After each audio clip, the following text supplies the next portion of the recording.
महाराष्ट्र सरकारनं लाडकी बहीण योजना नुकतीच जाहीर केली। या योजनेचा लाभ घेण्यासाठी आणि कागदपत्रांसाठी महिलांनी तलाठी कार्यालयात मोठ्या प्रमाणात गर्दी केली। सेतू कार्यालयातही नागरिकांची गर्दी होत आहे। या योजनेचे 1 जुलै ते 15 जुलै दरम्यान ऑनलाईन फॉर्म भरणे सुरू आहे। तलाठी कार्यालयात उत्पन्नाचा दाखला, रहिवासी दाखला देण्यासाठी एकच गर्दी होत असल्याने नागरिकांना दाखला मिळण्यासाठी उशीर होतोय। तलाठी कार्यालयाकडून अतिरिक्त कर्मचाऱ्यांची व्यवस्था न केल्याने नागरिकांना त्रास सहन करावा लागतोय।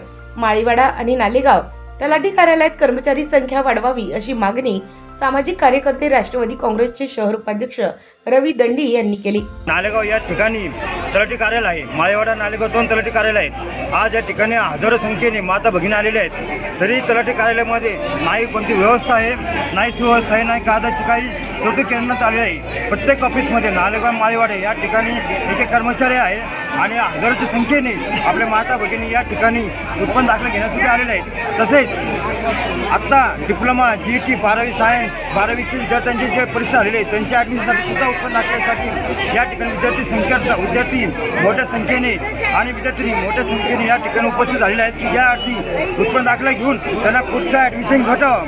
त्यांच्यासाठी 5 दिवस मुदत आहे, 5 जुलैपर्यंत, आणि माझी लाडकी बहिणीसाठी फक्त 15 दिवस मुदत दिलेली। त्यामुळे महाराष्ट्र सरकारला, नगर प्रशासनाला आवाहन करतो की तुम्ही तलाठी कार्यालयात कर्मचारी वाढवून माता भगिनींसाठी आणि विद्यार्थ्यांसाठी उत्पन्न दाखले उत्पन्न करून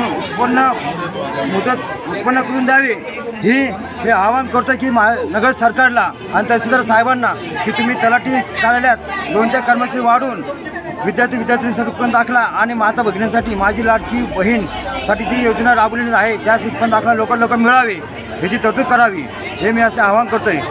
उत्तर महाराष्ट्र न्यूज नेटवर्कसाठी अमोल भांबरकर, अहिल्यानगर।